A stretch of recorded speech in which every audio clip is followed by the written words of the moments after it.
얘기를 했는데 지금 상황상 보니까 모를 수가 없는 거잖아요. 왜냐하면 김학의 이분이 원래 그 전에 뭐였냐면 경찰총장이 되려고 하다가 후보였죠. 후보였는데 안 된 거죠. 왜냐하면은 이 문제 때문에 검증 통과할 수 없기 때문에 검증을 통과할 수 없는 법무부 장관도 아니고 이제 뭐가 되는 거예요. 차관으로 집어넣은 거잖아요. 그런데 그런 사안에 대해서 자기가 이제 몰랐다라고 얘기했단 말이죠. 근데 분명히 볼 때 우리가 알았다는 걸 알고 있는데 도대체 왜 거짓말을 할까? 이것도 뭐 합리적인 추론의 영역에서 말씀을 드리는 거지만은 어쨌건 조응천 민정비서관을 포함해서 곽상도 당시 민정수석 이중희 그 비서관이 일치하고 있는 건 뭐냐면 우리 김학의 차관이 임명되기 전에 경찰에서 내사하고 있느냐 확인했더니 내사하고 있지 않다. 그랬는데 임명이 되고 나서 그 다음날 내사하고 있다는 발표가 나는 바람에 박근혜 대통령도 뒤통수 맞았다 그리고 왜 제대로 보고를 하지 않았느냐고 했다고 하는 것이 하나의 줄기예요. 또 공직 검증을 담당하는 조응천 비서관을 이번에 제외시킨 거. 그다음에 당시 어쨌든 총 수사 책임자였던 최동욱 검찰총장이 제외된 이런 것들은 형평의 원칙상 맞지 않다. 왜냐하면 혐의가 없고 그다음에 대상이 아니다 하고 털어주면 되는 거지. 시작할 때부터 이렇게 금을 딱 꺼놓고 이 사람들은 조사해야 되고 그것도 전부 하필 또 여권 근처에서 중요한 역할을 하거나 하는 사람들. 이 사람들은 처음부터 아니다라고 하는 것이 과연 제가 한번 좀 국민들에게 납득이 될 수 있을까요? 이제 쟁점이 하나 생겼는데요. 네. 최근 보도에 의하면 수석급 인사가라고 표현했습니다. 수석급 인사가 질책을 했다. 왜 함부로 수사하느냐라는 그런 보도가 있었습니다. 그래서 조응천 비서관은 아니에요.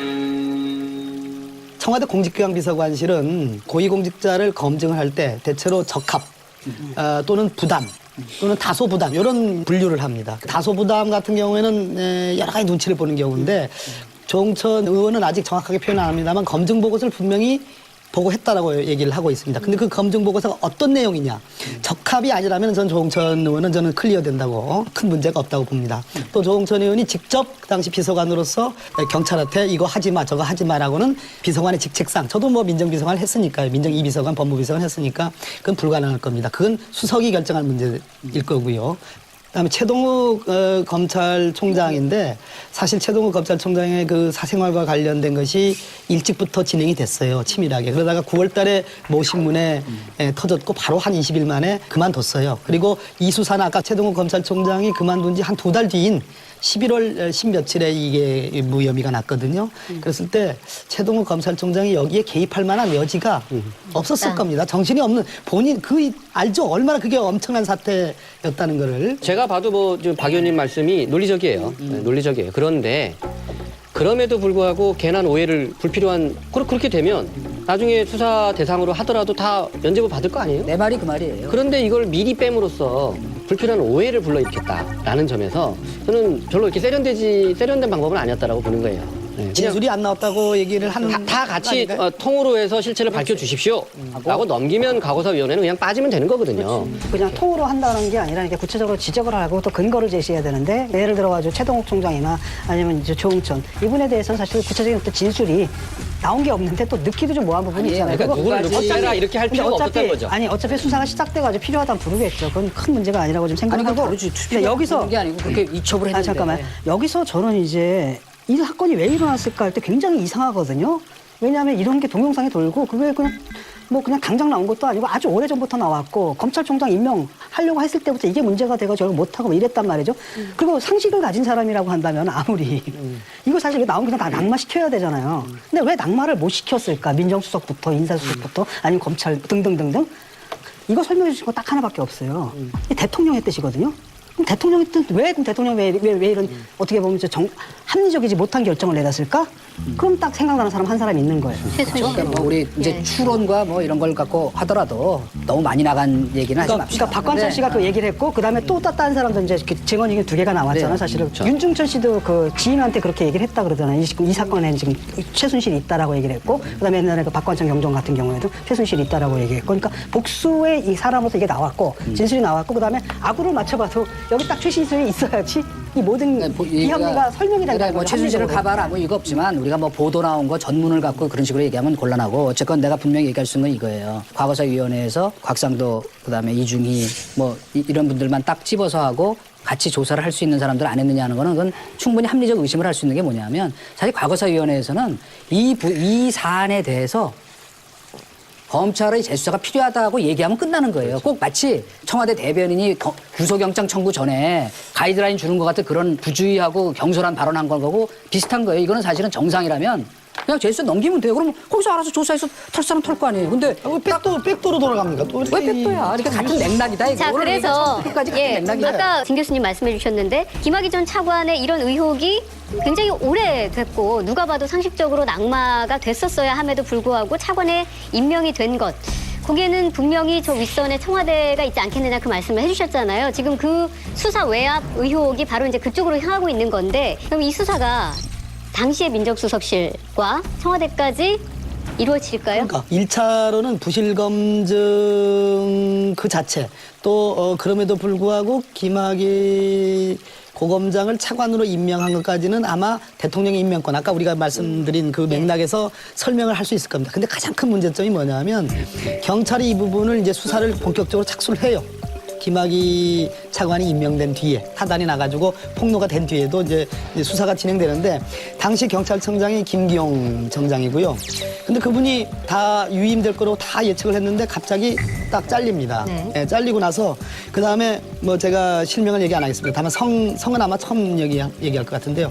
김모 수사국장 그리고 이모 수사기획관 그리고 반모 범정기획과장 그리고 이모 특수수사과장 이 네 사람이 다 전보 조치가 됩니다. 이 사람들이 이 수사, 동영상 수사, 김학의 동영상 수사의 지휘부입니다. 네. 말 그대로. 이 사람들이 다 뿔뿔이 흩어지면서 수사 지휘부가 와해가 돼요. 그래서 강모, 경정 혼자서 나홀로 수사를 합니다.